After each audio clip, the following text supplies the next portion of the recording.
وبركاته. إن الحمد لله نحمده ونستعينه ونستغفره ونعوذ بالله من شرور أنفسنا وسيئات أعمالنا. من يهده الله فلا مضل له ومن يضلل فلا هادي له. أشهد أن لا إله إلا الله وحده لا شريك له وأشهد أن محمدا عبده ورسوله.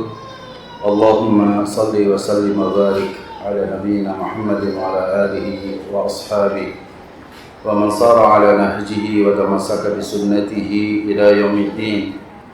يا أيها الذين آمنوا اتقوا الله حق تقاته ولا تموتن إلا وأنتم مسلمون. يا أيها الناس اتقوا ربكم الذي خلقكم من نفس واحدة وخلق منها زوجها وبث منهما رجالا كثيرا ونساء واتقوا الله الذي تساءلون به والأرحام إن الله كان عليكم رقيبا. يا أيها الذين آمنوا اتقوا الله وقولوا قولا سديدا يصلح لكم أعمالكم ويغفر لكم ذنوبكم ومن يطع الله ورسوله فقد فاز فوزا عظيما. أما بعد فإن أصدق الحديث كتاب الله وخير الهدي هدي محمد صلى الله عليه وآله وسلم وشر الأمور محدثاتها وكل محدثة بدعة وكل بدعة ضلالة وكل ضلالة في النار. إخوة الإيمان والأخوات أعزنا الله وإياكم. Alhamdulillahirabbil alamin. Di kesempatan kita pada pagi hari ini kita kembali bersyukur kepada Allah atas segala nikmat yang Allah berikan kepada kita sekalian. Rizki-rizki Allah yang begitu banyak untuk kita, dan rizki yang paling utama adalah keimanan. Rizki yang paling utama adalah keimanan yang ada pada diri kita semuanya.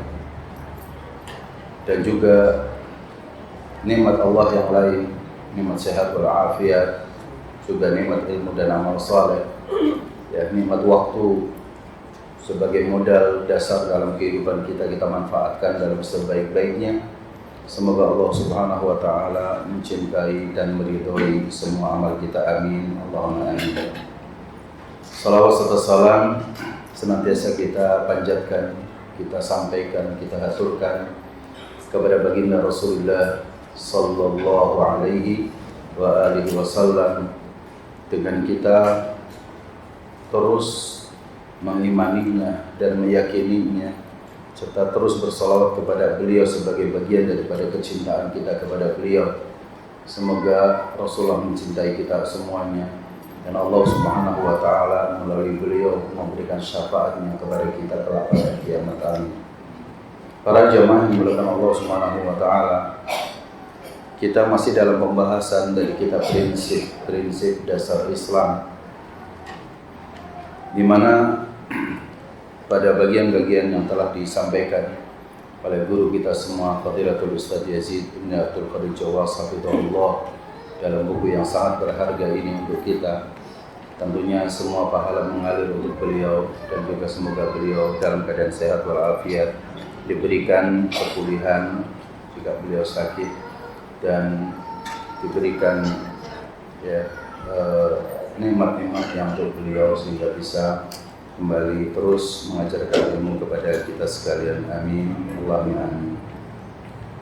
Buku beliau yang sangat berharga ini, Prinsip Dasar Islam, mengajarkan kepada kita tentang pentingnya seorang muslim memahami dasar-dasar keislaman.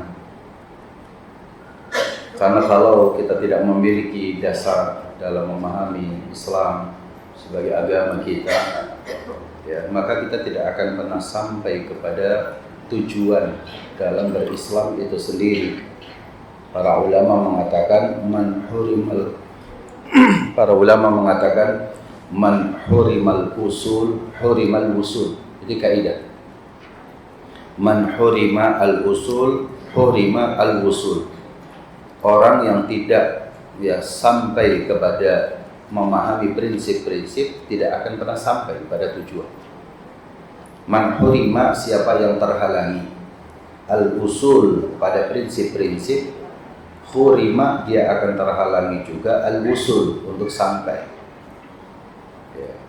Orang yang ingin beragama dengan baik, maka dia harus mempelajari prinsip-prinsip beragama. Orang ingin paham hadis harus belajar ilmu dasar hadisnya yang disebut dengan mustalahul hadis. Orang pengen paham fikih, maka dia harus belajar usul fikihnya. Orang ingin belajar akidah dengan baik, maka harus belajar usul al-aqidah atau usulul i'tiqad.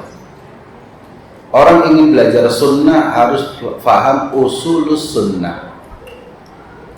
Begitu juga orang kalau ingin memahami Islam, maka dia harus belajar usulul Islam. Ya, usul al-Islam. Nah, usulul Islam ini ditulis dalam bentuk buku seperti yang ada di hadapan kita, diberikan judul Prinsip Dasar Islam. Itu namanya usulul Islam. Nah, ketika kita memahami usulul Islam, ya di sana kita yang mendapatkan sebuah penjelasan yang luar biasa. Pertama, di antara prinsip beragama Islam itu mensyukuri nikmat Islam ini, harus disyukuri. Kita sebagai seorang muslim itu wajib kita bersyukur. Ya. Yang kedua, harus kita pahami apa sih sebenarnya arti Islam itu. Ya, tingkatan beragama Islam itu seperti apa. Yang ketiga, kita pahami karakter-karakter dalam beragama. Ini udah kita bahas nih, gitu ya. Yang keempat, Islam ini punya asas, di antaranya adalah tauhid. Pembagian tauhid harus sudah difahami oleh kita juga. Dan terakhir kemarin di bab yang kelima kita membahas tentang keutamaan mentauhidkan Allah Subhanahu wa ta'ala.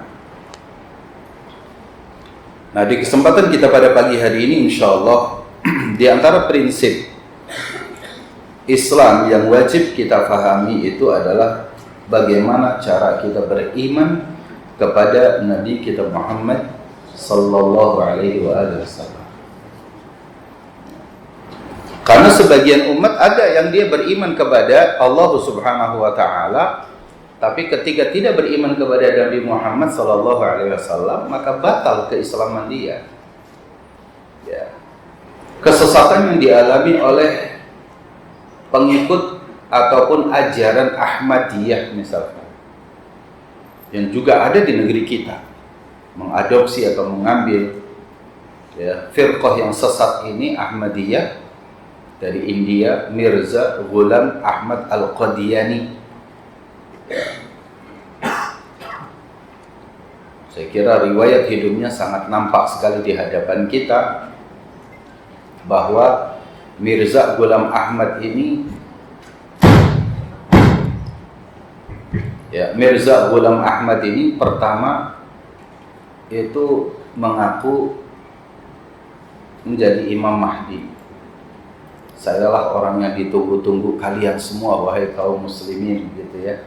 Mereka ngaku seperti itu. Nah, jadi kalian tidak perlu nunggu yang lain, karena Imam Mahdi Al-Muntadhar yang ditunggu ini saya. Jadi kalian sudah tidak perlu menunggu. Lalu kemudian setelah itu berkeyakinan bahwa Nabi Muhammad itu bukan Nabi akhir zaman. Karena Nabi akhir zaman itu ya saya. Padahal dalam akidah Ahlus Sunnah wal Jamaah, Imam Mahdi sendiri tidak akan pernah ngaku jadi Nabi. Jadi kesesatan yang luar biasa. Ketika dia tidak beriman kepada Nabi kita Muhammad SAW dengan keimanan yang benar, maka kebatilan demi kebatilan itu akan nampak di hadapan kita kaum muslimin. Cuman pertanyaannya, kenapa masih mendapatkan pengikut, kan gitu? Kenapa sih masih mendapatkan pengikut? Bahkan di negeri kita sendiri di Indonesia ini, aliran-aliran sesat itu menjamur. Ya. Aliran-aliran yang sesat itu menjamur, entah sesat dari usulnya atau sesat dari sebagian pemahamannya. Contoh misalkan, sebagian di negeri kita itu ada yang berpemahaman bahwa menetapkan 1 Ramadan, 1 Syawal, atau 1 Zulhijjah, atau nanti 10 Zulhijjah Idul Adha itu dengan adanya ombak di lautan misalnya. Ya, yaitu ada itu di bagian wilayah ya di sana wilayah Sulawesi itu. Jadi 1 Ramadan ditetapkan itu dengan ombak. Entah tahu saya ngelihatnya gimana, cara ngelihat ombaknya seperti apa gitu ya. Nanti kalau pimpinannya sudah mengatakan ini ombak begini, kita besok mulai puasa. Jelas-jelas hadis Rasul Shallallahu Alaihi Wasallam menjelaskan kepada kita sumu li ru'yatihi wa aftiru li ru'yatihi. Berpuasalah kalian karena melihat hilal dan berbuka puasa atau 1 Syawal karena melihat hilal. Fa in ghumma 'alaikum, jika hilal itu tertutupi, fa akmilu 30 yauman, sempurnakan menjadi 30 hari. Udah jelas itu dari. Ya. Ada lagi entah kemarin ya. Ada lagi tuh yang jamaah aulia atau apa gitu ya di Gunung Kidul. Nah, ini.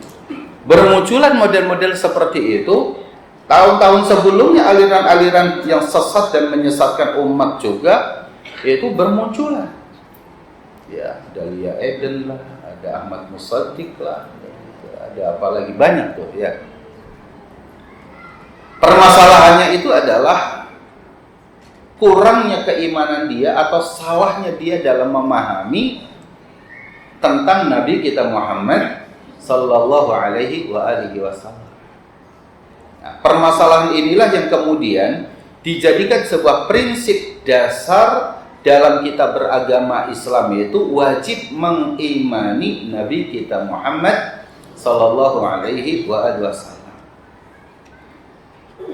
Pertama yang harus kita pahami dalam mengimani Nabi kita Muhammad itu adalah pahami silsilah beliau. Ya. Orang Indonesia menyebut tak kenal maka tak sayang. Kalau kita nggak kenal dengan Rasulullah Shallallahu Alaihi Wasallam, maka kita tidak akan pernah cinta, tidak akan pernah sayang dengan beliau. Ya. Ketika ditanya siapa nama Nabi kita Muhammad Shallallahu Alaihi Wasallam, itu harus ya minimal kita mengenal, kalaulah tidak sampai kepada kakek yang kesekian gitu ya, minimal kita kenal namanya Muhammad ibni Abdullah ibni Abdul Muttalib misalkan, itu dari situ. Karena Muhammad bin Abdullah ini nanti juga banyak gitu ya. Karena Al-Imam Mahdi juga nanti di akhir zaman itu namanya Muhammad bin Abdullah, tapi nanti kesananya berbeda. Di kita juga di Arab ini, di negara Arab, orang yang nama dianya Muhammad, nama bapaknya Abdullah juga banyak. Tapi Muhammad ibni Abdullah ibni Abdul Muttalib, gitu ya, ibni Hashim, ibni Abdi Manaf, ibni Qusay, ibni Kilab, ibni Murrah, ibni Ka'ab, ibni Lu'ay, ibni Ghalib, ibni Fihr, ibni Malik, ibni Nadhar, ibni Kinanah, ibni Khuzaimah, ibni Mudrikah, ibni Ilyas, ibni Mudhar, ibni Nizar, ibni Ma'ad, ibni Adnan. Dan Adnan adalah salah satu putra dari Nabiullah Ismail alaihissalam. Nabi Ismail bin Ibrahim Khalilullah. Ya, ini kan nasab Nabi kita Muhammad sallallahu alaihi wasallam sampai akhirnya kepada Nabi Ismail. Nabi Ismail kemudian akan dikenali dia putra dari Nabi Ibrahim. Pertanyaannya adalah, kenapa dikenalkan sampai Nabi Ismail itu penting? Karena disinilah permusuhan ahlul kitab kepada Nabi kita Muhammad sallallahu alaihi wasallam. Nabi Ibrahim punya istri namanya Sarah, Sarah punya anak namanya Ishak. Nabi Ibrahim punya istri namanya Hajar, Hajar punya putra namanya Ismail. Dari Ishak terus memiliki anak ya, yang terus-menerus menjadi nabi. Ya, termasuk sampai Nabi Isa alaihi salam. Orang Yahudi, orang Nasrani sangat berharap sekali nabi akhir zaman yang mereka baca di dalam kitab Taurat mereka, di dalam kitab Injil mereka, bahwa Nabi penutup, karena penutup itu pamungkas dia. gitu ya. Nabi akhir zaman yang namanya ada di dalam kitab Taurat, namanya ada di dalam kitab Injil, mereka sangat berharap itu dari keturunan mereka, keturunan Ishak. Tapi Allah Subhanahu wa taala menghendaki lain. Allah menghendaki bahwa nabi akhir zaman itu adalah dari keturunan Ismail. Dari keturunan Ismail tidak ada yang menjadi nabi kecuali Nabi kita Muhammad sallallahu alaihi wasallam. Dari situlah kemudian sejarah tentang Nabi kita Muhammad itu banyak dihapus di dalam kitab Taurat mereka, dirubah-rubah kitab Taurat mereka, di dalam kitab Injil dirubah-rubah oleh mereka, di dalam kitab Zabur dirubah-rubah mereka. Yuharrifunal kalima amma wadhi'ihi. Ahlul kitab merubah-rubah kitab mereka, termasuk sejarah Nabi kita Muhammad tidak ada lagi di dalam kitab mereka. Itu yang terjadi. Sehingga Allah Subhanahu wa taala menjadikan nabi akhir zaman ini adalah Nabi kita Muhammad sallallahu alaihi wasallam dari keturunan Ismail. Dan itu salah satu keberkahan dari doanya Nabi Ibrahim alaihissalam. Ketika Nabi Ibrahim setelah mendirikan Ka'bah bersama Ismail, Nabi Allah Ibrahim, Nabi Allah Ismail berdoa, Ya Rabb, ib'as rasulan minhum. Utuslah seorang rasul dari keturunan mereka, keturunan ya Ibrahim dan Ismail yang ada di Bakkah itu, yang ada di kota Mekah ini. Doa ini kemudian terkabulkan pada saat Nabi kita Muhammad sallallahu alaihi wasallam. Maka dalam salah satu riwayat ketika Rasulullah sallallahu alaihi wasallam ditanya oleh sebagian sahabat, "Ya Rasulullah, bima nubi'ta?" Dengan sebab apa engkau diangkat jadi nabi? Jadi Rasulullah pernah ditanya, "Bima nubi'ta ya Muhammad?" Ya Rasulullah, dengan cara apa engkau bisa diangkat jadi nabi? Pertama, nubi'tu bidu'ai abina Ibrahim alaihi salam. Aku diangkat jadi nabi dengan sebab doanya Nabi Ibrahim ayah kami. Rasulullah sallallahu alaihi wasallam menyandarkan kalimat ayah itu kepada siapa? Ibrahim. Kenapa? Ayah fin nubuwah. Ya, ayah dalam kenabian. Karena Abul Anbiya, bapaknya para nabi itu siapa? Ibrahim alaihi salam. Gitu. Ini salah satu riwayat harus kita sampaikan bahwa Nabi kita mulia sallallahu alaihi wasallam mendapati keberkahan dari doa Nabiullah Ibrahim alaihi salam. Lalu kemudian di sini dikatakan kata beliau bahwa Muhammad sallallahu alaihi wasallam ibni Abdullah ibni Abdul Muttalib adalah penutup para nabi dan rasul serta utusan Allah kepada seluruh manusia. Karena penutup maka tidak akan ada lagi nabi setelah beliau. Beliau adalah hamba yang tidak boleh disembah. Tidak boleh kita menyembah Rasulullah sallallahu alaihi wasallam. Beliau juga adalah rasul yang tidak boleh didustakan. Wajib bagi kita mengimaninya. Beliau adalah sebaik-baik makhluk, makhluk yang paling utama, makhluk yang paling mulia di hadapan Allah Subhanahu wa taala. Derajatnya paling tinggi dan kedudukannya paling dekat kepada Allah. Dari mana kita dapat bahwa Rasulullah sallallahu alaihi wasallam itu menjadi makhluk yang paling utama, bahkan mengalahkan Nabiullah Ibrahim alaihissalam. Puluhan hadis menjelaskan hal ini. Dan ayat Al-Quran sebelumnya sudah menjelaskan bagaimana keutamaan Rasulullah sallallahu alaihi wasallam, ketinggian akhlaknya itu Rasulullah ditetapkan oleh Allah Subhanahu wa taala sendiri ketika Allah mengatakan wa innaka la'ala khuluqin azim. Sungguh engkau wahai Muhammad berada pada ketinggian akhlak yang mulia. Al-Quran lain mengatakan apa? Wa rafa'na laka dzikrak. Ya, wa rafa'na laka dzikrak dalam surah Al-Insyirah. Ya, wa rafa'na laka dzikrak, dan sungguh kami tinggikan namamu, sebutan untuk namamu. Ada enggak dalam azan itu, dalam azan disebutkan nama Ibrahim alaihissalam dalam azan? Azan itu adalah kalimat yang diucapkan sebelum adanya mix atau toa yang ada. Itu Rasulullah mengajarkan azan kepada Bilal untuk mencari tempat yang paling tinggi di kota Madinah. Bilal adzin, azanlah kamu, cari tempat yang paling tinggi. Dicari tempat yang paling tinggi, disitulah Bilal bin Rabah sebagai muazzin. Kenapa? Agar suaranya itu terdengar oleh semua orang. Tapi ada rahasia yang lain, agar nama Muhammad sallallahu alaihi wa alihi wasallam disebutkan di tempat yang paling tinggi.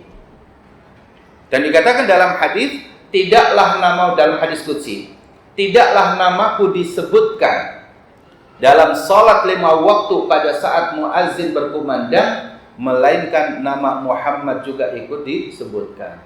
Tidaklah kalimat asyhadu alla ilaha illallah disebutkan dalam azan-azan yang para muazzin, kecuali setelahnya kalimat asyhadu anna Muhammadan Rasulullah. Itulah makna kalimat wa rafa'na laka dzikrak. Sungguh telah kami angkat bagimu sebutan namamu, wahai Muhammad. Nabi Ibrahim yang beliau menjadi sebab salah satu diangkatnya Nabi kita Muhammad SAW menjadi seorang Nabi, tidak disebutkan dalam azan tersebut, tapi disebutkan memang dalam apa? Salawat. Disebut dengan salawat Ibrahimiyah. Ya. Wa ala ali Muhammad kama shallaita ala Ibrahim wa ala ali Ibrahim innaka Hamidum Majid. Wa barik ala Muhammad wa ala ali Muhammad kama barakta ala Ibrahim wa ala ali Ibrahim innaka Hamidum Majid. Tapi itu dibaca pada saat kita lagi apa? Tasyahud. Sementara Nabi kita Muhammad sallallahu alaihi wasallam disebut pada saat azan, disebut juga pada saat tasyahud. Keutamaan yang luar biasa. Ya. Inilah tentang derajat yang tinggi secara zahir dan tinggi secara maknawi. Secara zahir namanya memang disebutkan. Ya, secara maknawinya memang Rasulullah SAW memiliki kesabaran yang tinggi, keyakinan yang luar biasa. Dijelaskan dalam banyak hadis, di antaranya adalah tentang Nabi kita Muhammad SAW memiliki maqaman mahmudah, kedudukan yang dimuliakan oleh Allah Subhanahu wa taala. Karena Nabi diminta untuk memberikan syafaat seluruh umat manusia pada hari kiamat nanti. Ini adalah salah satu keutamaan. Beliau diutus kepada manusia dan jin dengan membawa kebenaran dan petunjuk. Yang diutus oleh Allah Subhanahu wa taala sebagai rahmat bagi alam semesta. Jadi Nabi kita Muhammad itu adalah bukan nabinya manusia saja, tapi Nabi Muhammad SAW juga diutus kepada bangsa jin. Ya. Kalau seluruh nabi-nabi sebelumnya diutus kepada manusia dan kepada kaumnya, tidak seluruh kepada manusia. Contoh misalkan, Nabi Ibrahim alaihissalam diutus menjadi seorang nabi pertama bagi bangsa Babilonia yang ada di situ, Irak. Ketika diusir dari sana, Nabi Ibrahim itu lari ke Palestina, menjadi nabi di wilayah Palestina. Ya. Kemudian ketika meninggalkan Hajar, yaitu di Bakkah atau di Mekah saat ini, maka Nabi Ibrahim menjadi seorang nabi di wilayah Palestina yang saat itu namanya Syam, dengan di Bakkah. Tapi di luar wilayah tersebut tidak. Nabiullah Zakaria pun sama. Nabi Musa sama, Nabi Isa sama. Tapi ketika Nabi kita Muhammad sallallahu alaihi wasallam diutus kepada seluruh manusia dimanapun mereka berada, itu satu keutamaannya. Jadi bukan hanya kepada bangsa Arab saja. Ya, maka Nabi kita Muhammad sallallahu alaihi wasallam adalah nabi dari bangsa Asia, Afrika, Eropa, kemudian Arabnya kepada seluruh manusia dari kutubnya semuanya. Itu yang pertama. Yang kedua, Nabi kita Muhammad diutus juga kepada bangsa jin. Ya. Dan jin ini juga sama, ya. Di kutub ya ada jin, di Afrika ya ada jin. Nggak tahu jin Eropa kulitnya putih kali ya. Di Afrika mungkin jin kulitnya hitam. Ya, yang namanya jin itu semua kita nggak tahu. Jangan pernah dibohongi oleh para pemburu jin. Gitu ya, kita nggak tahu itu adalah alam ghaib, kayak apa bentuknya jin, seperti apa. Untuk itulah jin muslim juga ada, yang kafir juga ada, sebagaimana manusia. Allah perintahkan kepada mereka, kepada bangsa jin untuk beriman kepada Allah Subhanahu wa taala dan beriman kepada diri beliau Muhammad sallallahu alaihi wasallam. Wa ma arsalnaka illa rahmatan lil alamin. Tidaklah kami mengutusmu wahai Muhammad melainkan untuk menjadi rahmat bagi semesta alam. Kadang-kadang kita memahami Rasulullah menjadi rahmat bagi alam semesta itu salah memahami. Kadang-kadang kita memahami menjadi rahmat bagi alam semesta itu membiarkan kekufuran itu terjadi. Ya. Biarkan orang itu kufur, kan Islam rahmat bagi alam semesta. Menjadi rahmat itu adalah apa? Menjadi pemberi petunjuk kepada seluruh alam semesta ini untuk beribadah hanya kepada Allah. Ya. Bukan mengalah pada keadaan.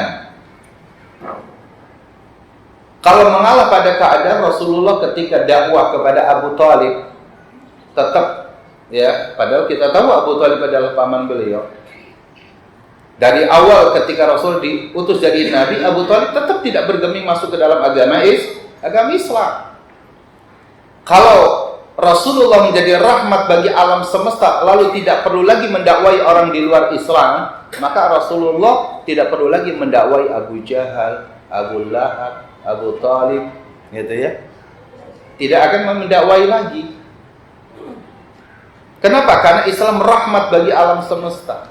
Maksudnya rahmat bagi alam semesta itu adalah Islam memberikan petunjuk dan bimbingan kepada seluruh alam untuk kenal Allah Subhanahu wa ta'ala, untuk mengikuti aturan Allah Subhanahu wa ta'ala.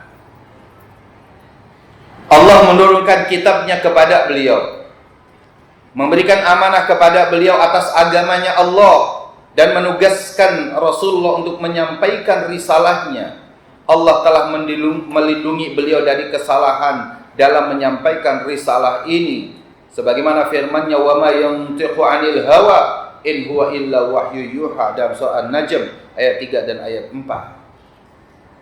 Salah satu modal utama yang diberikan oleh Allah kepada Rasulullah adalah apa? Kemaksuman. Terjaga dari kesalahan, terjaga dari dosa, dilindungi oleh Allah Subhanahu wa ta'ala. Itu salah satu keutamaan yang luar biasa, ya, karena Rasulullah tidaklah beliau mengucapkan sesuatu melainkan itu datangnya dari apa? Ya, dari wahyunya, bukan dari hawa nafsunya itu.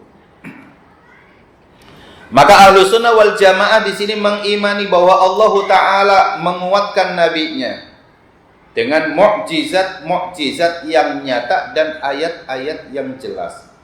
Mukjizat itu dari kalimat a'jaza yu'jizu. Mukjizat itu sesuatu, kemampuan apapun yang diberikan Allah kepada Rasulullah sallallahu alaihi wasallam untuk melemahkan musuh-musuh Islam, musuh-musuh agama. Dan kalimat a'jaza yu'jizu artinya melemahkan, membuat musuh-musuh Allah itu tidak berdaya. Ya, itu namanya mu'jizat. Dan ini mukjizat hanya diberikan kepada para nabi dan para rasul. Ya. Hanya diberikan kepada para nabi dan para rasul, itu namanya mukjizat, untuk melemahkan, untuk membuat tidak berdaya musuh-musuh Allah, musuh-musuh para nabi dan musuh-musuh agama Islam. Itu mukjizat. Dan mukjizat Rasulullah sallallahu alaihi wasallam yang terbesar itu adalah Al-Qur'anul Karim. Al-Qur'anul Karim. Al-Qur'an ini, ya Bapak dan Ibu yang dimuliakan Allah Subhanahu wa taala, ketika sampai kepada Rasulullah sallallahu alaihi wasallam, di sini ada hikmah yang luar biasa. Rasulullah itu lahir ya dari salah satu kabilah yang paling besar, paling berkuasa, yaitu kabilah Quraisy. Quraisy itu adalah bangsa atau kabilah yang bahasa Arabnya itu paling fasih di antara seluruh bangsa-bangsa Arab yang lainnya. Itu kabilah Quraisy. Ya. Karena pada saat itu kabilah di Arab kan banyak sekali. Tapi kabilah Quraisy ini yang paling apa? Ya, yang paling fasih dalam berbahasa. Bahasa mereka kalau berbicara itu kan seperti kita ya di Indonesia ini, orang Indonesia saja kalau dalam berbahasa Indonesia itu berbeda-beda. Mungkin saat ini bisa dikatakan orang yang berbahasa Indonesia dengan ejaan yang disempurnakan itu adalah orang Indonesia asli sebenarnya. Ejaannya bagus gitu ya. Tapi kalau Indonesianya, bahasa Indonesianya sudah bercampur dengan bahasa gaul gitu ya, nah itu sudah terasimilasi, sudah percampuran. Nah, bahasa Arabnya orang-orang Quraisy itu adalah bahasa yang masih asli. Ketika Al-Quran turun kepada mereka, Rasulullah lalu menyampaikan Al-Quran kepada bangsa Quraisy ini. Maka kemudian mereka terperangah kalimat-kalimat yang terucapkan. Iqra bismi rabbikal ladzi khalaq. Khalaqal insana min 'alaq. Iqra wa rabbukal akram alladzi 'allama bil qalam 'allamal insana ma lam ya'lam. Huruf qaf ketemu huruf qaf, mim ketemu dengan mim akhirnya. Iqra bismi rabbikal ladzi khalaq. Khalaqal insana min 'alaq. Misalkan qaf ketemu qaf. Iqra wa rabbukal akram alladzi 'allama bil qalam. Mim ketemu. Ketika Al-Quran berturun kepada mereka diakhiri dengan huruf dal, maka akhirnya dal. Qul huwallahu ahad, Allahus samad, lam yalid wa lam yulad wa lam yakul lahu kufuwan ahad. Gitu ya. Luar biasa.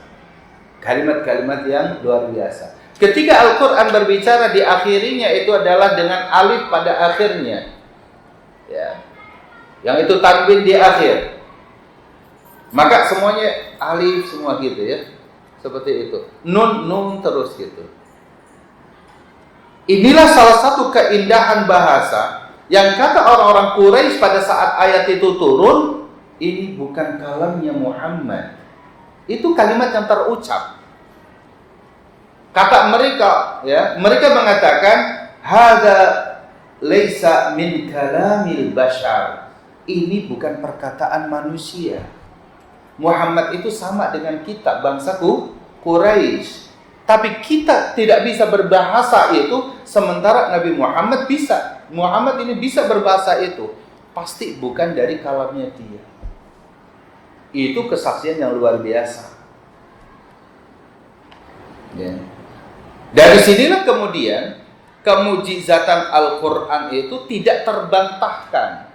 ketika orang-orang di luar kabilah Quraisy itu memperkarakan Al-Quran, maka ditantang oleh Al-Quran, coba datangkan satu surat yang sama dengan Al-Quran ini. Mereka tidak paham, mereka tidak sanggup. Fa'tu bi suratin min misli, datangkanlah satu surat saja.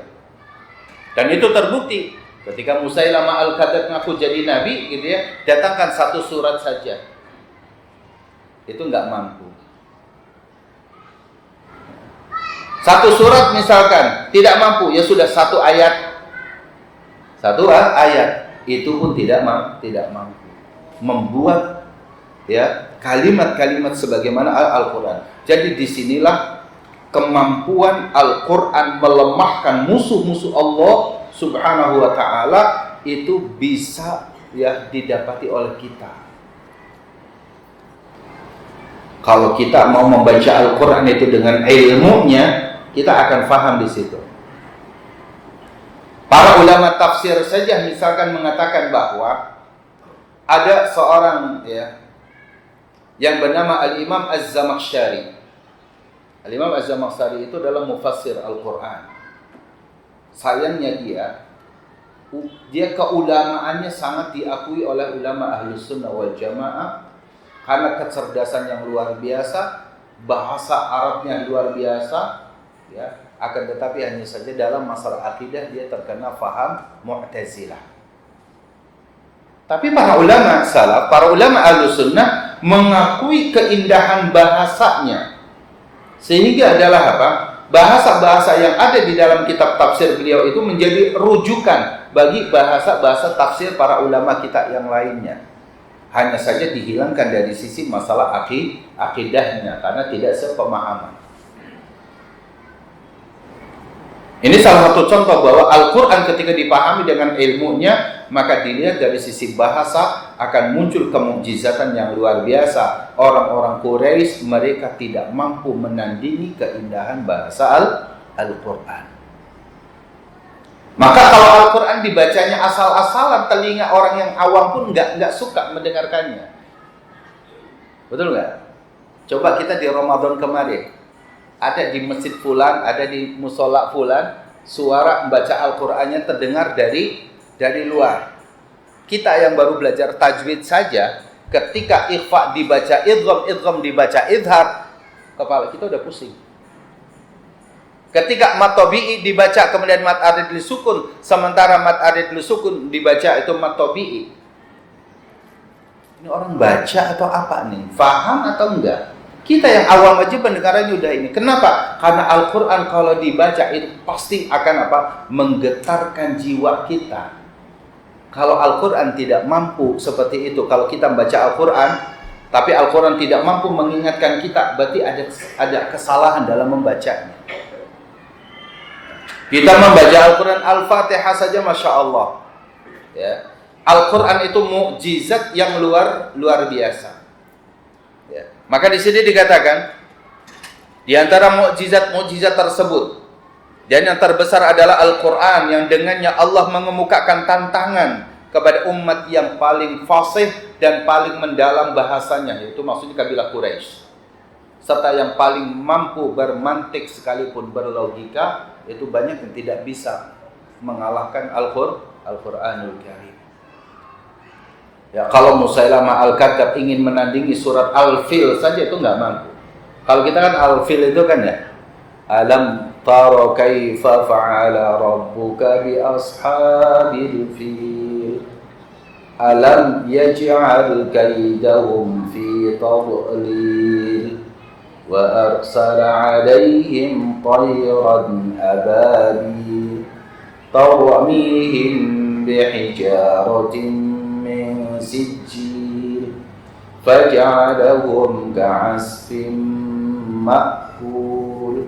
Akhirnya lam semua, tapi itu indah, bisa kita lihat. Tidakkah engkau melihat apa yang diperbuat oleh pasukan gajah? Ya kan? Alam taro kaifa fa'ala rabbuka bi ashabil fil alam yaj'al kaidahum fi tadlil. Bahwa saya tidakkah apa yang mereka lakukan itu pasti dalam apa? Kesesatan. Kenapa? Karena ingin merobohkan Ka'bah. Ya. Lalu kemudian wa arsala alaihim tayran ababil.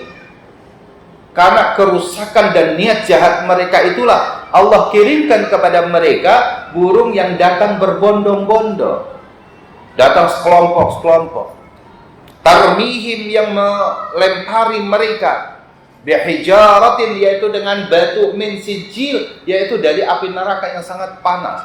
Batunya itu warnanya merah. Karena memang api itu, bara api, tapi ini batu. Dan itu nyata terbukti. Kulit kita, Bapak sekalian, kulitnya kita nih dengan kulitnya burung itu kan berbeda. Betul nggak?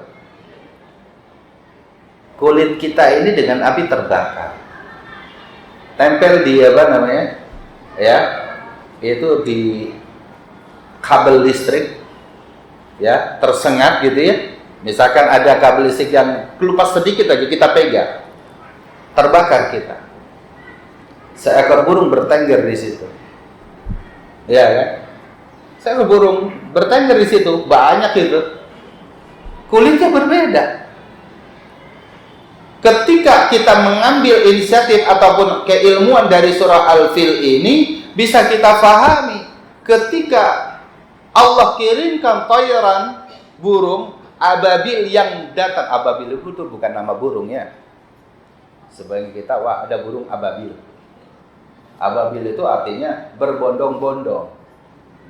Datangnya itu sekelompok-sekelompok gitu loh. Jadi bukan nama burung. Wah, apa disebut di dalam buku itu kalau anak kita SD itu? Apa nama burung yang yang melempari pasukan gajah? Jawabannya perkutut, ababil, jalak gitu ya. Ayo tuh. Itu enggak ada. Ababil bukan nama burung, Bu. Ababil itu adalah makna, itu bahasa Arab, artinya datang berbondong-bondong. Tarmihim bihijaratin min sijil, melempari mereka pasukan gajah itu dengan batu-batu panas, min sijil, dari api neraka. Faj'alahum ka'asfin ma'kul. Ketika burung itu memegang pada kakinya itu ada batu bara, itu enggak terbakar dia. Ya, tidak terbakar. Itulah keutamaan yang luar biasa. Maka ketika Musailamah al-Kadzdzab itu dia akan bikin, saya juga bisa bikin al-fil, gajah. Mal-fil, apa itu gajah? Wa ma adraka mal-fil, tahukah kamu apa itu gajah? Anak kecil ngeletuk, tahu gua. Lahu udhunun tawil, gitu ya. Punya apa namanya? Ya, hidung yang panjang. Semua anak kecil tahu, nggak perlu dijelasin seperti itu. Gitu. Tidak ada apa? Tidak ada keindahan bahasa di situ. Tidak ada isinya, gitu loh. Tidak ada isinya. Jadi disinilah letaknya bahwa Al-Quran dengan bahasa Allah Subhanahu Wa Taala, karena Al-Quran adalah kalamullah, perkataan Allah Subhanahu Wa Taala, laisa kalamul bashar, bukan perkataan manusia. Sehingga disitulah mukjizat yang terbesar Rasulullah Shallallahu Alaihi Wasallam ketika diutus membawa Al-Quran ini, itu bisa mengalahkan semua musuh-musuh yang ada dengan Al-Quranul Karim. Abu Jahal, Abu Lahab, ya, begitu kagetnya dengan bacaan Rasulullah Shallallahu Alaihi Wasallam. Mereka mengatakan ini memang tidak bisa dikalahkan. Kita nggak bisa berbahasa seperti itu. Tapi gengsi kalau kita mengakui keindahan Al-Quran ini, gitu. Kita akan ditinggalkan oleh massa. Kita ditinggalkan oleh pendukung-pendukung kita. Udah cukup kita saja yang mengetahui ya rahasia kita berdua. Itu sampai akhirnya tetap dia dalam kekafirannya.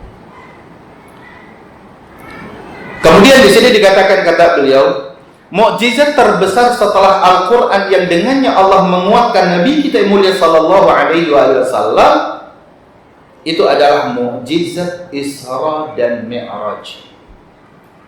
Subhanalladzi asra bi'abdihi laylan minal masjidil haram ilal masjidil aqsa alladzi barakna hawlahu linuriyahu min ayatina innahu as-sami'ul basir. Ya, dalam surah Al-Isra ayat 1. Di mana pada saat Isra dan Mi'raj, yaitu dibawanya Nabi Muhammad SAW oleh malaikat Jibril pada satu malam dari Mekah, ya Mekahnya di Arab, sekarang Arab Saudi, ke Baitul Maqdis, yaitu di Palestina.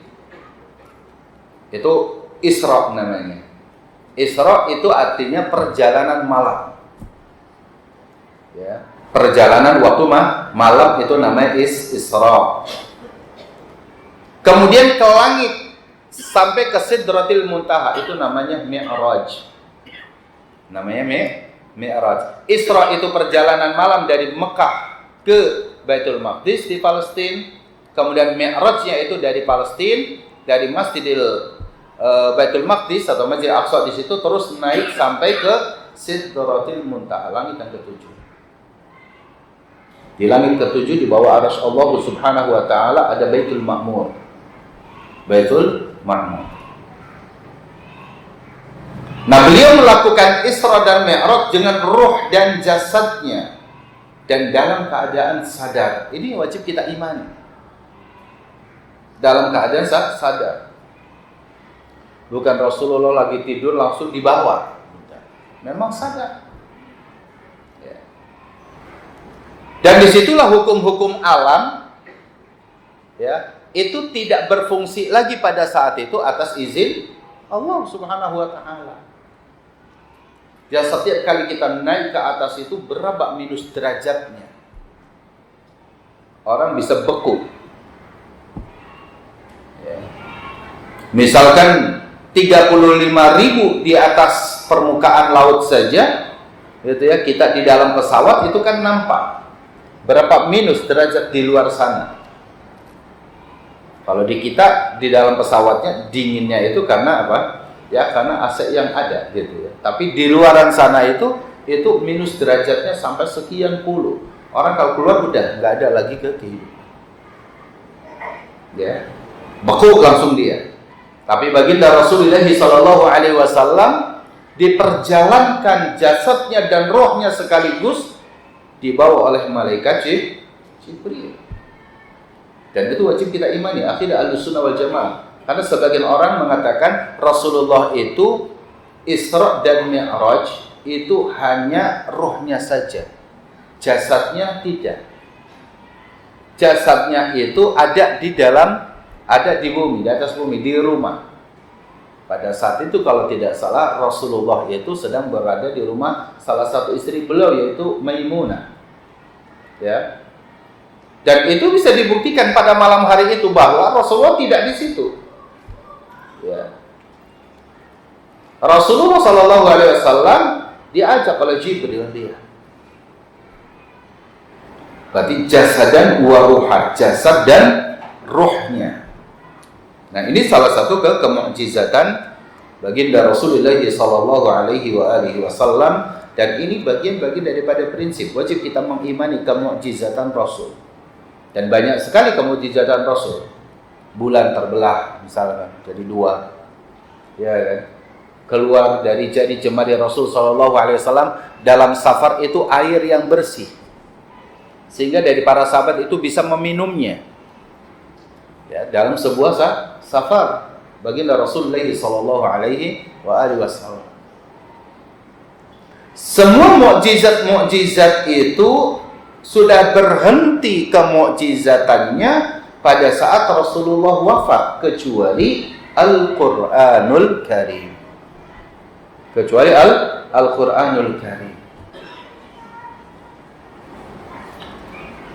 Ini secara umum gambaran tentang bagaimana kita, salah satu prinsip dasar kita mengimani bahwa Nabi kita yang mulia sallallahu alaihi wasallam. Lalu kemudian bagaimana pandangan Ahlussunnah wal Jamaah tentang Muhammad sallallahu alaihi wasallam? Yang pertama, ya, kita Ahlussunnah wal Jamaah wajib meyakini pertama keumuman risalahnya Nabi kita Muhammad.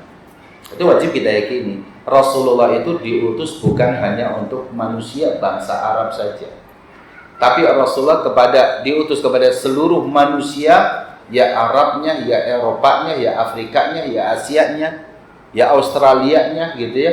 Itu semuanya manusia. Dan juga kepada bangsa jinnya.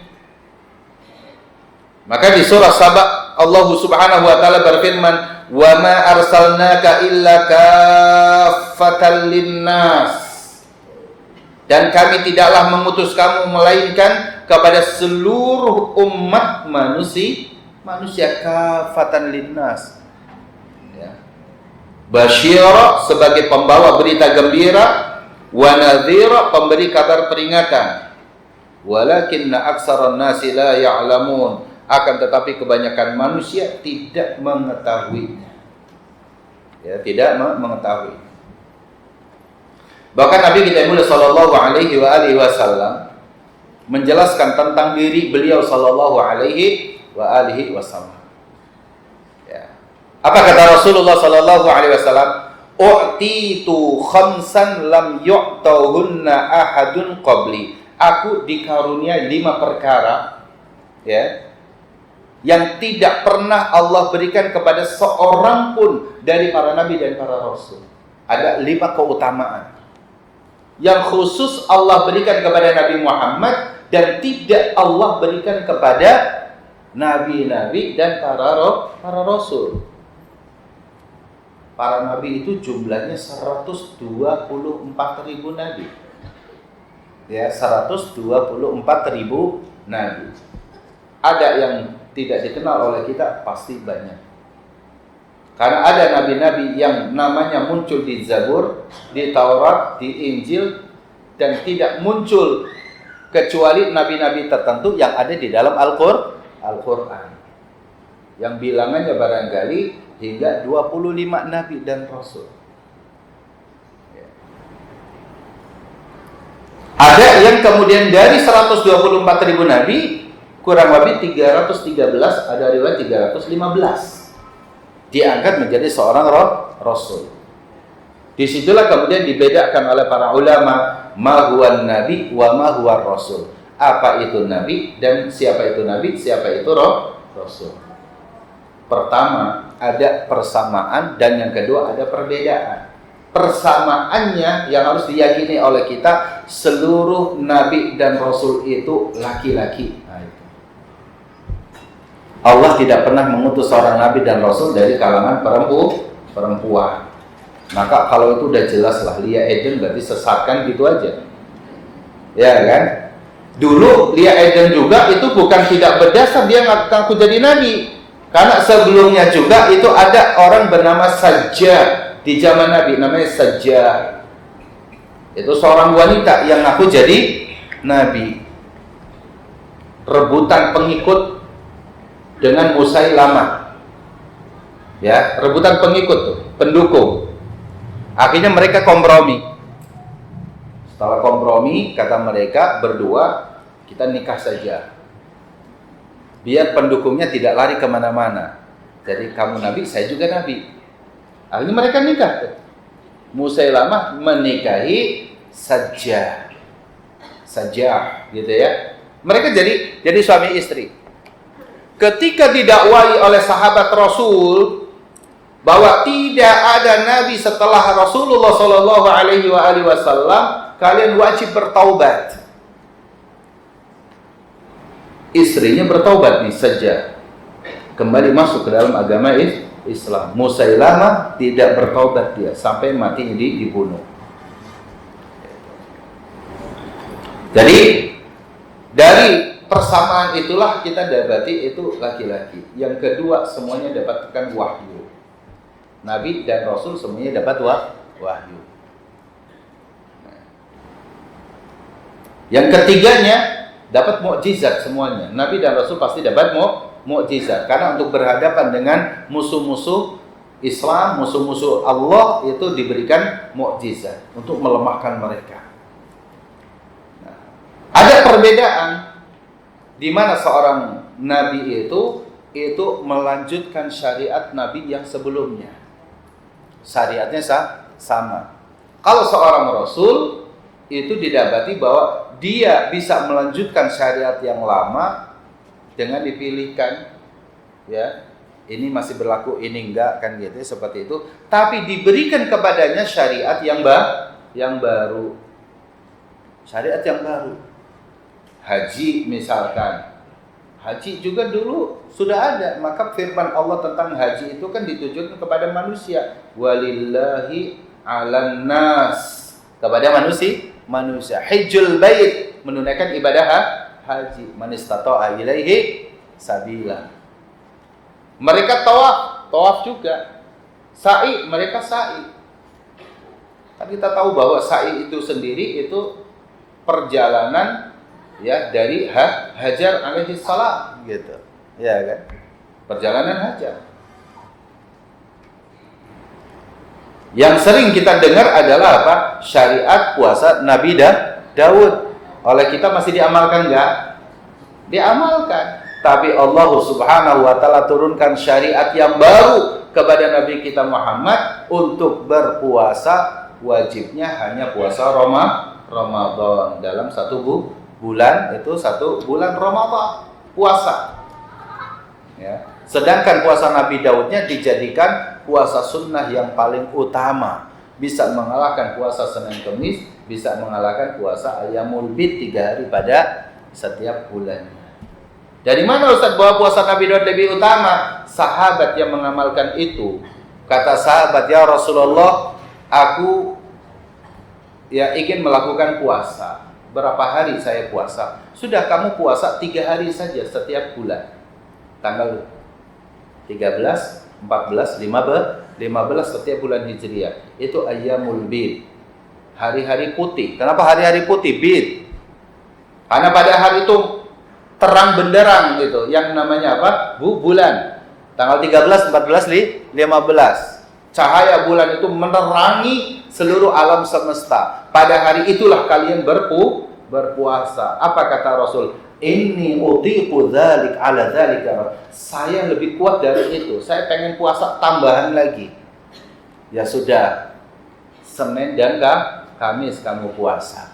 Pada hari Senin dan Kamis diangkatnya amal-amal kalian kepada Allah Subhanahu wa taala. Kalau tadi Ayyamul Bid itu berarti 1 bulan hanya 3 hari, kalau kemudian puasa Senin Kamis itu bisa nyampe 8 hari. Kalau 1 pekan 2 hari kan, Senin Kamis dalam 1 bulan berarti 8 hari. Sahabat ini mengatakan, inni utiqu dzalik, saya lebih kuat dari itu. Ya udah, puasa saumi Nabi Daud, puasa Nabi Daud, saumun yaum saum yuftir saum yaum, gitu ya, berpuasa 1 hari, berbuka puasa 1 hari. Hari ini puasa, besok enggak, besok puasa, besok enggak, besok puasa, besok enggak, terus seperti itu. Berarti kurang lebih 15 hari. Dari 3 hari menjadi 8 hari, kemudian 15 hari. Jadi nggak perlu digabung-gabung, Ibu. Ya, karena soalnya banyak ibu-ibu yang bertanya pada saya, Ustaz gimana nih paket combo? Saya ditanya paket combo gitu. Itu. Coba kembali kepada hukum asalnya. Kenapa muncul puasa ini dan puasa ini? Gitu.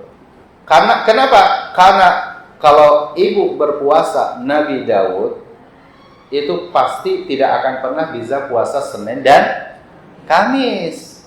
Karena hari Senin puasa, pasti Kamisnya tidak. Kalau Kamisnya puasa, Seninnya tidak.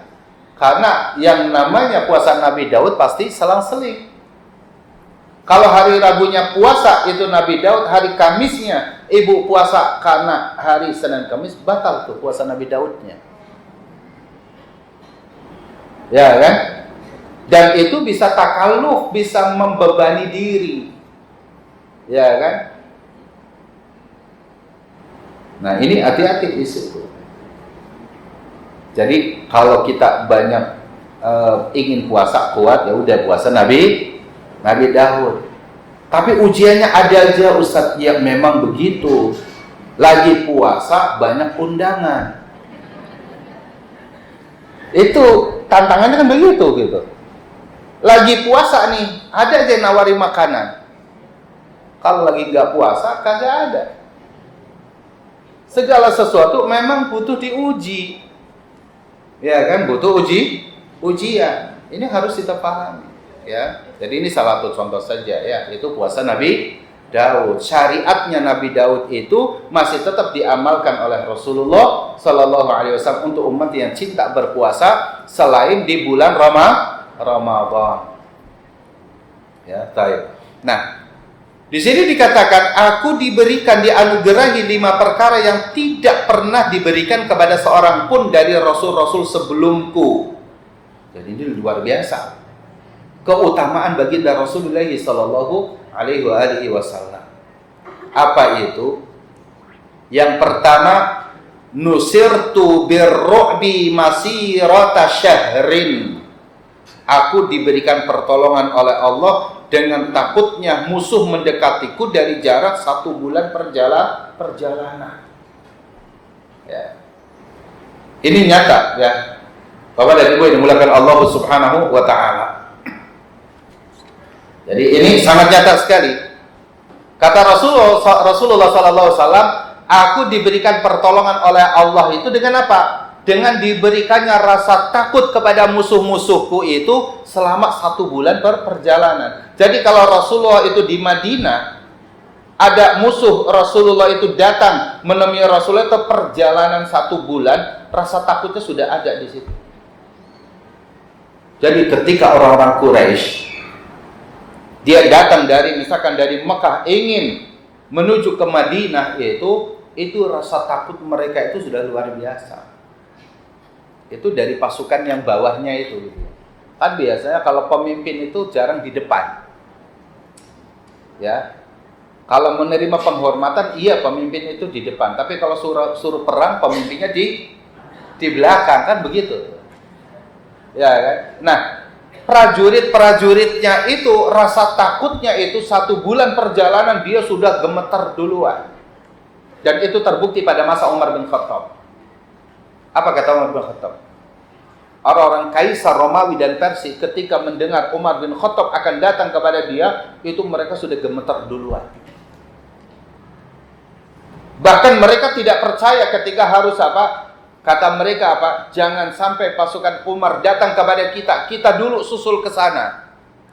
Utus, kita minta damai kepada kaum muslimin Umar bin Khattab. Diutuslah ya kepada mereka. Sampailah mereka ke Madinah. Ketika sampai di Madinah, utusan itu kan biasa tuh, pakaiannya gagah ya. Biasanya itu pakaian-pakaian Romawi dan Persia. Itu luar biasa. Jadi mereka tahu datang ke Madinah itu. Lalu bertanya, ketika ketemu dengan seorang sahabat, Anda siapa? Berani datang ke sini?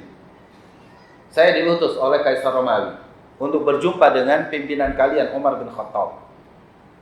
Ada urusan apa? Begini dijelaskan. Ya udah, ayo. Dia aja. Umar bin Khattab sedang tertidur di bawah pohon kurma. Dengan alasnya adalah apa? Pelepah kurma. Umar bin Khattab, Amirul Mukminin, khalifah saat itu. Ya. Karena mendengar Umar bin Khattab akan datang ke sana itu untuk bulan depan. Utusannya datang duluan tuh dari orang Persia itu. Setelah nyampe ke situ, dia mengatakan, kamu jangan bercanda. Mana ada seorang pimpinan yang sangat ditakuti oleh kami tidur di bawah pohon kurma beralaskan itu. Mengatakan, benar, ini Umar bin Khattab. Dibangunkan Umar bin Khattab tersebut. Diberikan hadiah apa-apa dan yang lainnya. Ditolak oleh Umar bin Khattab. Yang aku inginkan kalian masuk ke dalam agama Islam. Kalau enggak ya kalian nanti wilayahnya dikuasai, kalian bayar pajak nanti. Pajak keamanan, namanya jizyah. Gitu. Nah, itulah di zaman sahabat saja sampai seperti itu gitu. Ketika saya mendapatkan berita, ada tulisan, kalau nggak salah judulnya itu apa ya, Iraq under attack atau apa gitu. Saya baca tuh buku itu, ya. Ketika peristiwa Irak, perang Irak itu, tentara Amerika, dia cerita di situ, ketika 1 bulan namanya akan disebutkan untuk dijadwalkan masuk sebagai peserta perang di sana, itu sudah gemeter duluan. Sudah banyak yang sakit. Sudah banyak yang sakit. Mereka nggak sanggup itu melawan kaum muslim. Itu luar biasa pada saat itu. Itu juga salah satu yang pernah diberikan oleh Allah khusus kepada Rasulullah sallallahu alaihi wasallam. Nusirtu birru'bi masirata syahrin. Itu keutamaan Rasulullah yang pertama. Yang kedua, wa ju'ilat liyal ardu masjidan wa tahura, dijadikan bumi bagiku sebagai tempat sholat dan bersuci. Ya. Fa ayyuma rajulin min ummati adrakatu sholatu falyusalli. Dimanapun seseorang dari umatku itu terdapati waktu sholat tiba, maka sholatlah di situ. Ini salah satu yang sampai saat ini nikmat Allah luar biasa untuk kita. Nama bapak itu kan nggak tercantum Pak di Masjid Baitur Rahim ini sebagai jamaah sih. Ini Baitur apa? Baitur Rahim ya. Kan nama kita nggak tercantum tulisannya di sini. Saya juga namanya nggak tercantum di sini. Tapi apakah pada waktu sholat saya nggak boleh sholat di sini? Boleh nggak? Boleh, ya kan?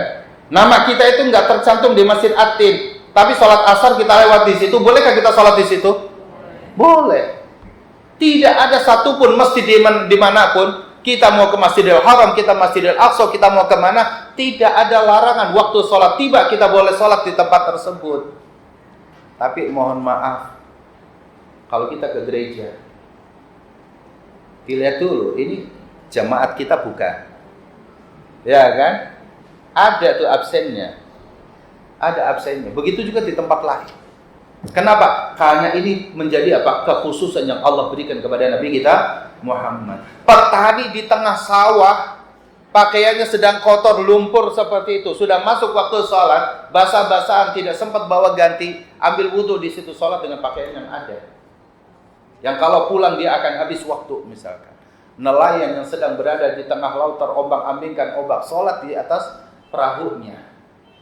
Kita yang sedang berada di tengah hutan, sholatlah kita di tengah hutan itu. Kalau keluar dari hutan dulu, waktu sholat sudah selesai. Kita sedang berada di atas kendaraan itu di atas bumi. Kita boleh sholat di situ. Kita sedang berada di atas pesawat, tetap sholat di atas pesawat tersebut. Innama ju'ilat liyal ardu masjidah. Dijadikan semua bumi Allah itu sebagai masjid. Dalam riwayat ada kekhususan. Illal qabru, kecuali kuburan dan hamam, kamar mandi. Itu aja. Salat jangan di kuburan, salat jangan di kamar mandi. Jadi salat di bandara boleh nggak Ustaz? Ya boleh saja. Tapi jangan di kamar mandinya, meskipun bersih. Meskipun bersih. Kamar mandinya bau wangi atau apa, ya tetap salat. Jangan di situ, nggak boleh. Di kuburan nggak boleh. Ya. Wa tahura, dan bumi Allah itu jadi suci. Kita boleh tayamum di situ. Ini keutamaan. Kalau nggak ada air kita bertayamum. Ini keutamaan yang kedua. Yang ketiga, wa uhillat liyal ghanaimu wa lam tahilla li ahadin qabli. Dihalalkan untukku itu harta rampasan perang yang tidak halal diberikan kepada nabi yang sebelumnya. Dulu ada seorang nabi, ya, Zunnun. Ya, Zunnun. Nabi ini berperang untuk membebaskan Baitul Maqdis pada saat itu. Lalu kemudian harta rampasan perangnya itu karena menang dikumpulkan jadi satu. Salah satu tanda jihadnya dia diterima oleh Allah Subhanahu wa taala, kalau harta rampasan perang itu sudah dikumpulkan di tanah lapang, nanti ada api yang menyambar dari atas langit dan membakar semua harta rampasan tersebut. Itu tandanya diterima jihadnya oleh Allah Subhanahu wa taala. Tidak halal dimanfaatkan oleh mereka. Pada saat itu Nabi itu ini dijelaskan di awal-awal hadis di kitab Sahih Bukhari, di kitab Riyadhus Shalihin. Ya. Nah, setelah itu adalah apa? Dikumpulkan semua tuh harta rampasan tersebut. Lalu kemudian kata Nabi itu mengatakan, mundurlah kalian ke belakang semua, takut api itu menyambar. mau mundur. Sudah mundur lagi, ditunggu. Tidak juga kunjung datang tuh api tersebut. Mundur lagi, tidak kunjung datang juga. Apa kata Rasul tersebut? Kata Nabi itu tersebut, fikumul ghulul, di antara kalian ada yang pengkhianat. Itu. Kenapa api tidak turun dari atas langit untuk apa? Memakan ini? Fikumul ghulul, di antara kalian ada yang berkhianat. Coba siapa yang berani berkhianat atas ini? Kita tidak akan pernah pulang kecuali ini. Bahkan Dhunnun itu dia berdoa kepada Allah, ya Allah, ya tahan matahari ini. Kita tidak akan pernah pulang sebelum apa? Sebelum ini diterima atau tidak.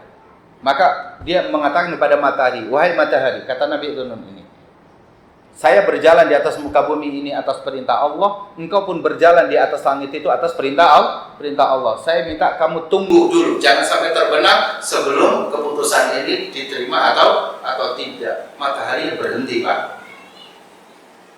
Matahari berhenti. Maka dijelaskan dalam hadis itu, tidaklah matahari berhenti itu kecuali pada seorang nabi, itu Dhunnun. Ya. Lalu kemudian setelah itu adalah apa? Akhirnya setelah 2 kali, 3 kali dipaksa, siapa yang kalian berkhianat di antara kalian? Maka satu mengatakan, apa itu? Saya sembunyikan ini, ambil. Lalu dia lari ke belakang sana, dia ambil. Ternyata apa? Seperti tameng yang besar gitu ya, itu emas. Ya, itu emas. Mungkin dia pikir habis jihad itu ini emas, kalau bawa pulang ini kan luar biasa. Ya kan, emas itu. Akhirnya apa? Letakkan di situ. Diletakkan, ditumpukan harta-harta rampasan perang tersebut. Mundur kalian semua. Mundur, setelah itu betul. Api langsung menyambarnya. Mereka bertakbir Allah Subhanahu wa ta'ala. Lalu kemudian apa? Matahari itu terbenam dan dia pulang. Tapi harta rampasan perang pada masa Rasulullah SAW itu boleh dibagi. Baca surat Al-Anfal, yaitu ya, yas'alunaka 'anil anfal, mereka bertanya tentang harta-harta rampasan. Qulil anfalu lillah, gitu kan? Harta rampasan perang itu untuk Allah, untuk Rasulnya, untuk dibagi-bagi. Halal bagi kita kaum muslimin. Ini salah satu keutamaan Rasulullah Shallallahu Alaihi Wasallam. Lalu kemudian wa'u'titu syafa'ah. Yang ketiga, yang keempatnya adalah apa? Aku diberikan ya syafaat, kekuasaan oleh Allah untuk memberikan syafaat. Karena sejatinya syafaat itu tidak bisa diberikan kepada ya semuanya kecuali Allah Subhanahu wa taala. Wa ma yashfa'u 'indahu illa bi'idznih. Yang memberikan syafaat itu tidak akan pernah mampu siapapun kecuali atas izin Allah Subhanahu wa ta'ala. Nabi tidak boleh sallallahu alaihi wasallam diberikan ya kekuasaan oleh Allah untuk memberikan syafaat kepada siapa yang Allah kehendaki dan Rasulullah mau. Maka umatnya Nabi Adam datang kepada Adam alaihissalam minta syafaat pada hari kiamat. Kata Adam, datanglah kamu kepada Nuh. Lalu kemudian umatnya Nabi Adam sampai umatnya Nabi Nuh datang kepada Nuh. Apa kata Nuh? Datanglah kalian kepada Ibrahim. Ketika datang kepada Ibrahim, berkumpul dengan umatnya Nabi Ibrahim, kata mereka, saya bukan orang yang dikuasakan memberikan itu. Datanglah kamu kepada Musa. Datang kepada Musa. Kata Musa, aku tidak berhak memberikan itu. Datanglah kalian kepada Isa. Datang kepada Isa, kata Isa, Anda tahu saya ini siapa? Saya tidak punya hak untuk itu. Datanglah kepada Muhammad Sallallahu alaihi wasallam. Seluruh manusia kemudian datang kepada baginda Rasulullah Sallallahu alaihi wasallam. Ya Rasulullah, berikan syafaat untuk kami di hari kiamat luar biasa. Maka apa? Nabi kita Muhammad Sallallahu alaihi wasallam mendatangi Allah di atas arasy-Nya. Rasulullah bersujud, dan pada saat bersujud Allah memanggilnya, ya Muhammad, irfa' ra'sak, angkat kepalamu, tu'ta, ya wasal tu'ta, minta dan kamu akan diberi. Suruh angkat kepalamu dari sujudmu itu, mintalah apa yang akan kamu minta, tu'ta, kamu akan diberi. Rasulullah meminta agar diberikan syafaat untuk umat manusia.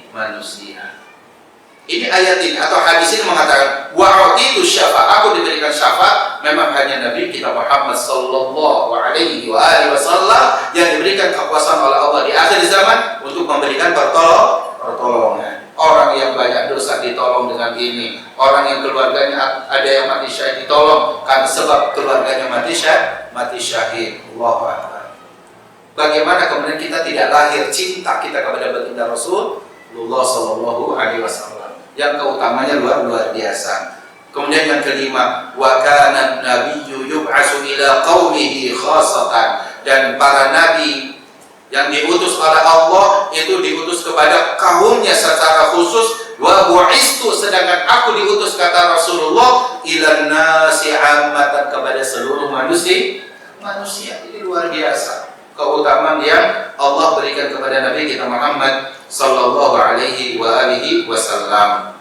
Maka mereka Ahlussunnah mengimani dan meyakini bahwasanya beliau adalah hamba Allah dan utusan Allah. Ahlussunnah menyaksikan dan meyakini bahwa Nabi Muhammad adalah Rasul yang paling mulia dan penghulunya seluruh makhluk. Beliau adalah hamba Allah dan utusannya. Dua sifat ini, yaitu hamba Allah dan utusan Allah, ini untuk dapat menolak adanya sifat yang melampaui batas yang menjadikan Rasulullah SAW melebihi derajat kemanusiaannya dan kerasulannya. Karena nanti di akhir akan ada pembahasan bagaimana ada di antara umat Islam juga yang cinta kepada Rasulnya ghulu, berlebihan. Ya, ungkapan kecintaan, kata sebagian orang mengatakan, ya bagaimanapun kata-kata cinta itu tidak bisa dibawa kepada fikih. Kita Ahlussunnah mengatakan kata cinta harus dibahas juga dalam masalah fikih. Karena kalau fikihnya itu salah, maka ungkapan sehebat apapun itu akan salah. Nah, inilah yang harus dipahami oleh kita sehingga kita cinta kepada Rasulullah ada takarannya sesuai dengan apa yang Rasulullah Shallallahu Alaihi Wasallam maui dari kita semuanya. Baik, ini poin yang pertama ya dari keyakinan Ahlussunnah wal Jamaah bahwa keumuman risalahnya Nabi kita Muhammad Shallallahu Alaihi Wasallam. Semoga ini bermanfaat dari satu poin. Ya, kita akan lanjutkan nanti pada poin yang kedua, bagaimana Ahlussunnah meyakini tentang Nabi kita Muhammad Sallallahu Alaihi Wasallam. Jika ada yang mau bertanya langsung silakan.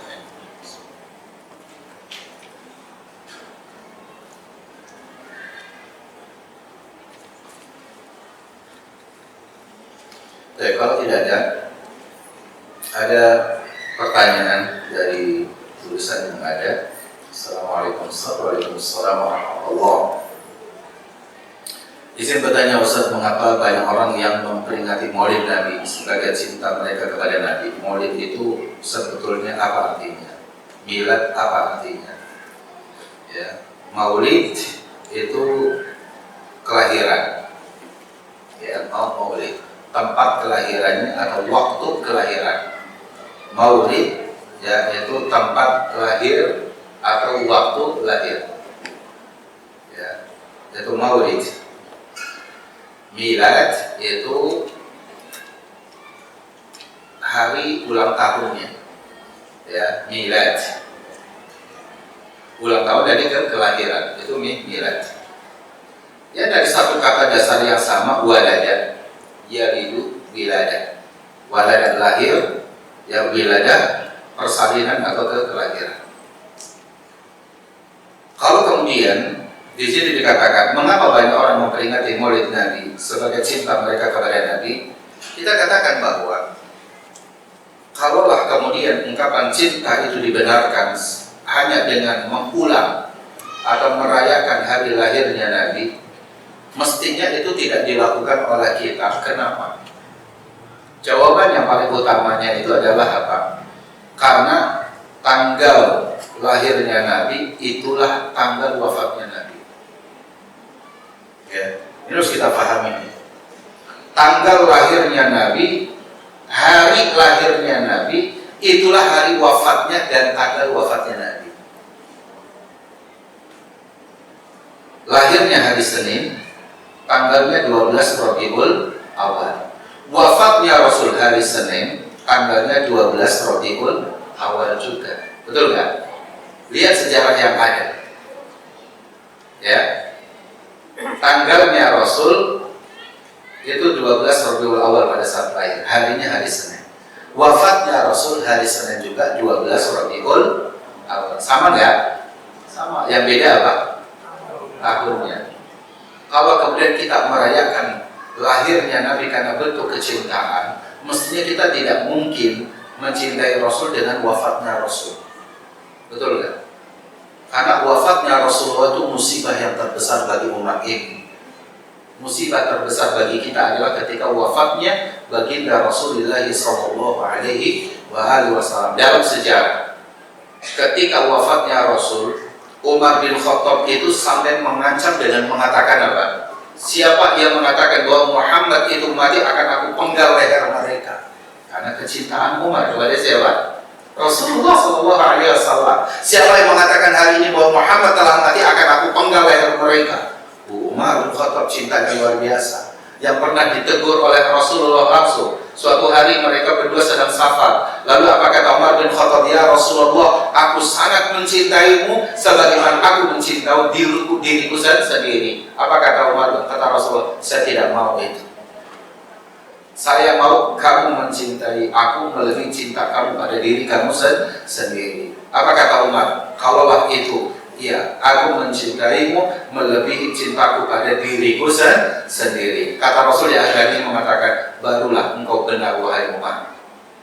Kecintaan Umar terhadap Rasulullah sangat tinggi, luar biasa. Maka ketika hari itu mendengar Rasulullah itu meninggal, Umar yang paling pertama mendapat berita itu marah kepada yang mengkabarkan. Dia mengatakan, siapa yang mengatakan bahwa Muhammad itu telah mati, maka akan aku penggal lehernya. Muhammad itu telah tertidur sebagaimana tertidurnya Nabi Isa. Tapi ketika berita itu sampai kepada siapa? Abu Bakar As-Siddiq radhiyallahu anhu, maka Abu Bakar mengatakan, inna lillahi wa inna ilaihi raji'un. Kita ini hamba milik Allah, kita ini dikuasai oleh Allah Subhanahu wa ta'ala, dan kepada Allah akan kembali. Dibacakanlah, minha khalaqnakum wa ilaiha nu'idukum wa minha nukhrijukum taratan ukhra. Dari tanah kita diciptakan, ke dalam tanah kita akan dikembalikan, dan dari dalam tanah kita akan dibangkitkan kembali. Kalau itu berita Rasulullah sallallahu alaihi wasallam wafat, inna lillahi wa inna ilaihi raji'un. Ini musibah yang terbesar bagi kita.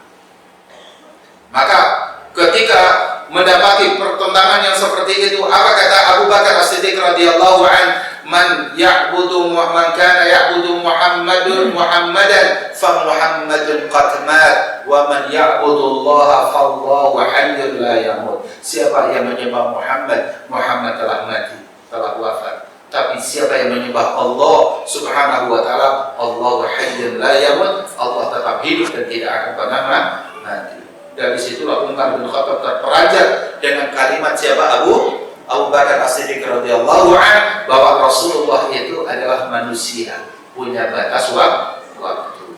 Paham di situ? Kalaulah kemudian para sahabat pada saat itu meyakini bahwa ternyata hari lahirnya Rasulullah itu hari Senin, tanggal 12 Rabiul Awal, dan wafatnya Rasulullah juga hari Senin pada tanggal 12 Rabiul Awal, bagaimana kemudian berkumpul kebahagiaan dan kesedihan yang luar biasa. Ungkapan cinta itu misalkan begini, ada orang misalkan cinta kepada suaminya, cinta kepada seorang istri cinta kepada suaminya, atau seorang suami cinta kepada istrinya. Ternyata hari wafatnya itu sama dengan hari pernikahannya.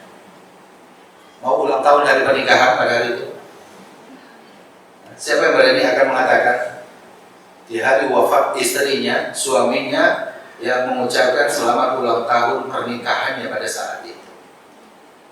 Di hari wafatnya suaminya, dan itu pas persis dengan hari pernikahannya, maka kemudian dirayakan. Semestinya kita menyadari ikhwatal iman ma'asyiral. Kita sebenarnya hal ini tidak perlu dipertentangkan hal itu dan yang lainnya. Ungkapan cinta boleh berbeda-beda, ya kan?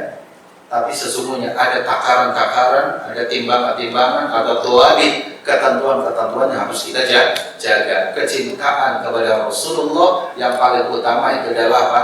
Menegakkan sunnah-sunnah beliau. Lalu kemudian apa? Perbanyak sholawat kepada beliau. Bela agama Islam ini dengan sebaik-baiknya. Nah itu sebenarnya. Ya. Maka kalau bisa ditanya kenapa banyak orang, ya bisa ditanyakan kepada mereka.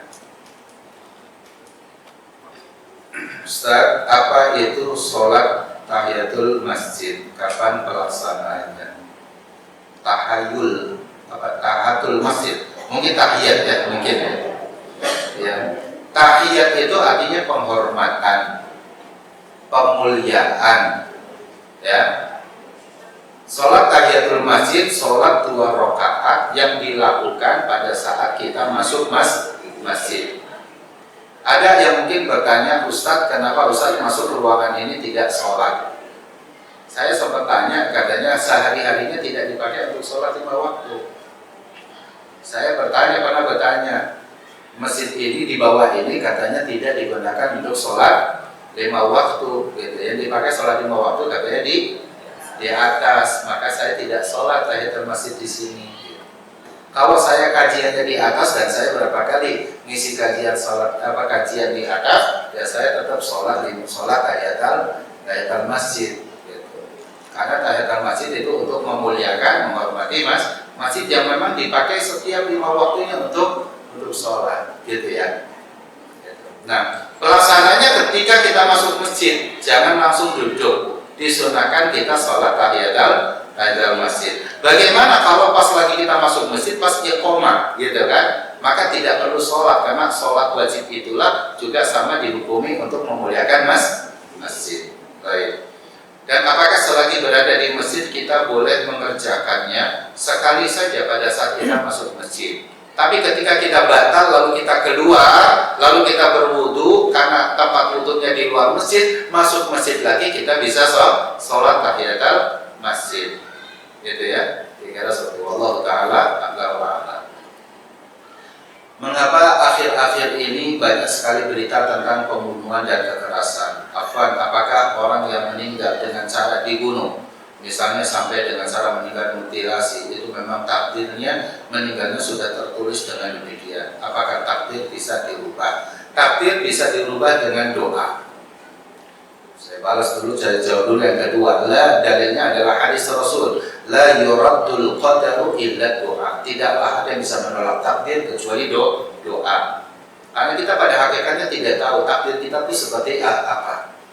Gitu ya. Takdir yang Allah tetapkan itu adalah 4. Pertama adalah takdir azali, sebelum kita diciptakan. Sebelum Allah menciptakan langit dan bumi 50.000 tahun, Allah telah takdirkan kita ini ada atau tidak ada. Kita ini akan terciptakan di dunia atau tidak. Itu yang pertama, namanya takdir azali. Yang tahu hanya Allah Subhanahu wa Ta'ala. Ketika takdir azali itu diturunkan dalam takdir umri, yaitu takdir seumur hidup kita ditetapkan, malaikat si fulan umurnya 70 tahun. Malaikat maut tahu itu, nggak mau datang kepada yang umurnya belum sampai. Belum sampai, itu malaikat tahu bahwa si fulan umurnya 55 lewat sekian jam, lewat sekian menit, lewat sekian detik. Itu malaikat tahu. Ya. Jadi itu tahu. Itu namanya takdir umri, takdir seumur hidup kita. Dari takdir umur misalnya ditetapkan si fulan, malaikat si fulan umurnya 70 tahun. Nah, 70 tahun itu kemudian apa? Per tahunnya itu ditetapkan. Tahun ini malaikat tahun ini takdirnya dia ini. Maka namanya takdir sanawi. Takdir tahunan. Kapan takdir tahunan itu ditetapkan? Pada saat yaitu Lailatul Qadar. Maka kenapa ketika kita di malam Lailatul Qadar kita banyak berdoa kepada Allah, semoga takdir Allah tahunan kita ditetapkan dengan kebaikan. Takdir tahunan itu 300 sekian puluh hari. Hari pertama begini, hari kedua begini, hari ketiga begini, terus seperti itu. Itu ditetapkan. Nah, takdir harian itu namanya yaumi. Kalau hari itu dia ditakdirkan, ya, Ditakdirkan hari itu dia tadinya mau ke kantor, tiba-tiba bannya itu kempes, lalu dia datang ke ke tukang tambal ban, akhirnya masuk kantornya itu telat, itu takdir karena udah terjadi. Hari itu dia mau rapat, tapi qadarullah kemudian di tengah jalan dia sakit, akhirnya dia balik lagi. Nggak jadi ikut rapat, cuma kasih kabar kepada kantor, saya hari ini nggak bisa ikut rapat karena qadarullah saya sakit. Itu namanya takdir yaumi. Kita nggak pernah tahu takdir harian kita juga seperti apa. Saya habis dari sini mau pulang ke Kerawang, apakah saya masih hidup atau tidak pernah kita tahu. Semuanya diserahkan kepada Allah Subhanahu wa Ta'ala. Itu takdir yaumi, Bapak dan Ibu sekalian. Ya. Jadi ketika ada orang yang meninggal, dia dengan cara dibunuh, dengan cara apapun, meninggal itu hakikatnya sama.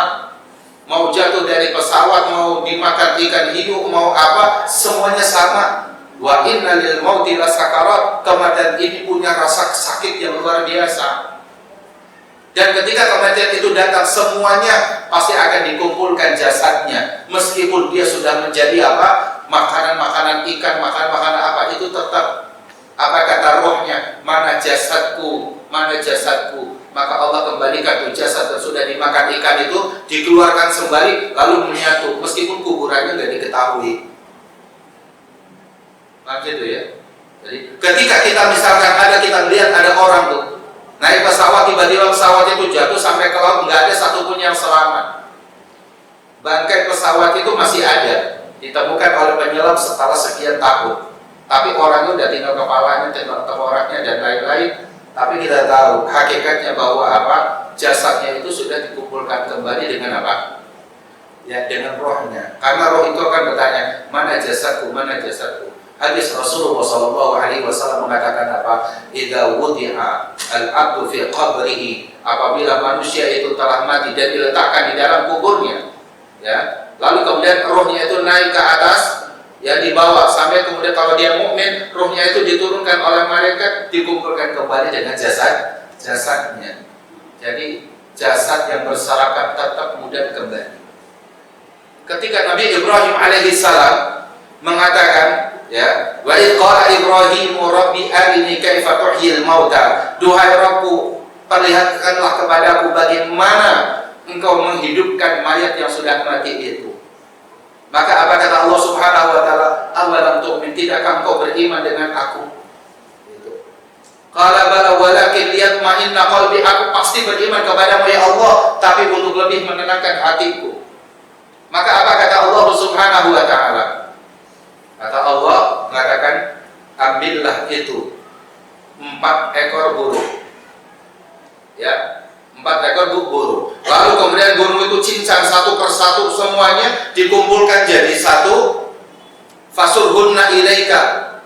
Lalu kemudian apa? Dikumpulkan lalu diletakkan di atas gunung perbukitan. Kalau dia dicampur kan nggak bisa paham kita. Kepala ini tangannya di mana, tangan siapa, kaki siapa, kan gitu. Pasti apa? Lalu kemudian apa?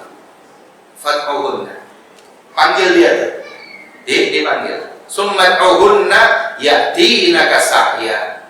Maka ketika ya jasad yang sudah termutilasi tadi gitu ya, sudah termutilasi tadi, burung-burung tadi itu ketika roh mengatakan mana tubuhku, maka kepala ini terbang ke sini, lalu tangan ini ke sini, kakinya ke sini, paruhnya ke sini, dan menyatu menjadi seekor burung yang utuh. Apakah Allah? Demikianlah Allah Subhanahu wa Ta'ala membangkitkan manusia. Jadi nggak perlu khawatir. Ya, maka kenapa kematian itu tidak perlu ditakuti oleh kita? Karena kematian senyaman apapun hakikatnya sama, kecuali karena rahmat Allah Subhanahu wa Ta'ala itulah yang membuat rasa sakit itu kemudian ketika dihadapkannya ada surga Allah yang diperlihatkan, itulah yang kemudian menjadi hiburan bagi kita. Ya, Allah Ta'ala. Kenapa penetapan Idul Fitri selalu ada perbedaan antara NU dan Muhammadiyah? Ya karena ada NU dan Muhammadiyah. Kalau enggak ada kan akan pemerintah saja, betul nggak?